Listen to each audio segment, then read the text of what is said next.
Para iniciar o conteúdo de revisão do primeiro ano sobre biologia, nós temos que entender qual que é esse conceito. A biologia ela é a ciência que estuda os seres vivos, bem como todos os processos relacionados à vida. Inicialmente, os estudos dessa ciência eles eram voltados principalmente para a descrição, classificação dos seres vivos por meio de uma observação da morfologia e da análise das características. Com o passar das descobertas científicas e o avanço da tecnologia, foram propostas questões para entender qual seria a relação que os organismos eles estabelecem entre eles e o ambiente. Bom, para facilitar a compreensão e estudo dos seres vivos nas diferentes áreas da biologia, existem também os diferentes níveis de organização biológica, dos quais vão compreender um enorme intervalo entre a escala microscópica das nossas células, começando desde a parte dos átomos e moléculas, e eles vão até a parte maior da nossa escala global, que seria a biosfera. Nesse primeiro nível, a gente vai fazer uma avaliação do menor para a maior dimensão dos componentes, através dessa organização e também para a compreensão da anatomia e fisiologia do nosso corpo, que ele vai desde níveis químicos, celulares, teciduais, orgânicos, sistêmicos e também do organismo. A gente pode observar que nós começamos no nível químico, onde inclui os átomos, que são as menores unidades da matéria. Depois ela passa para um nível celular, ou um nível molecular, né?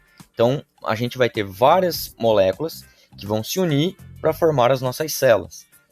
Essa célula ela é a unidade básica, estrutural e funcional do corpo humano. Pela união de várias células, nós vamos ter a formação de um tecido, que eles desempenham alguns tipos de funções no nosso corpo. Já os órgãos e os sistemas eles são formados por um ou mais tecidos, e esse órgão ele vai desempenhar funções específicas no nosso corpo.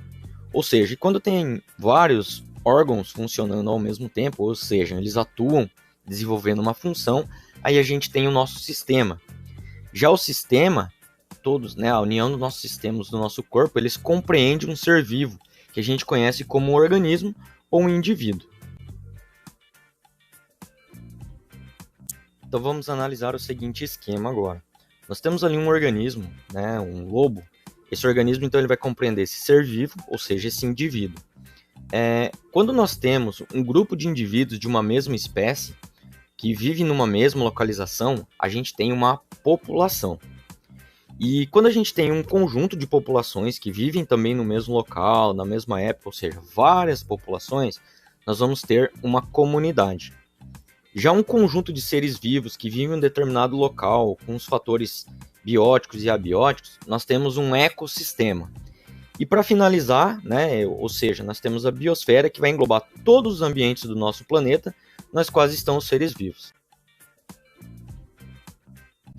Bom, a célula ela é a unidade biológica dos seres vivos, ela faz todo o controle das próprias atividades metabólicas e ela pode apresentar até autonomia reprodutiva, ou seja, ela consegue produzir e originar novas outras células dentro do nosso corpo. Bom, dependendo do número de células que apresentam, os seres vivos eles podem ser classificados em unicelulares, pluricelulares ou multicelulares. No quadro ali, a gente está observando os organismos chamados de unicelulares. O que são eles? Eles são formados apenas por uma célula, só que essa célula executa todas as atividades metabólicas. Isso possibilita a nossa sobrevivência, ou seja, a sobrevivência desse ser vivo. Inclui até sim a parte da reprodução. No exemplo, a gente pode observar ali algumas bactérias, cianobactérias, as algas, os protozoários, diversos tipos de fungos também. Dando continuidade, a gente tem os organismos chamados de pluricelulares. São aqueles organismos constituídos por várias células agrupadas em tecidos distintos que executam diferentes funções no organismo. Nós podemos observar aí dos exemplos que tem algumas plantas, alguns animais, e isso também inclui os seres humanos. Já os organismos multicelulares são constituídos por mais de uma célula também, porém eles não apresentam um tecido verdadeiro. É um tecido totalmente igual que não tem funções diferenciadas. Por exemplo, alguns fungos que são ilustrados aí no quadro. Bom, de acordo com a organização da estrutura celular, os seres vivos também eles podem ser classificados em procariontes e eucariontes.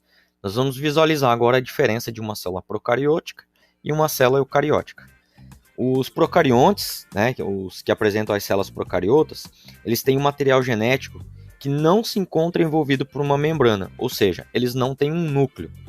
Já os organismos eucariontes, eles têm essa membrana, ou seja, eles têm núcleo, então o material genético deles ficam protegidos. Aí no caso a gente tem as plantas, os fungos, os animais e alguns parasitas. Bom, o conjunto de inúmeras reações químicas que ocorrem no interior de uma célula, a gente denomina isso como metabolismo. Metabolismo quer dizer a mudança. Então, assim, por meio desse metabolismo, as células produzem, degradam substâncias, elas conseguem liberar ou não energia. E essa energia elas precisam para fazer a sua reprodução. Os seres vivos eles se reproduzem garantindo assim a perpetuação da espécie. E a reprodução ela pode acontecer de duas maneiras: a maneira assexuada e a maneira sexuada. Vamos observar no quadro os dois tipos de reprodução. O primeiro ali é a reprodução assexuada, onde os indivíduos gerados eles são cópias genéticas do seu próprio genitor.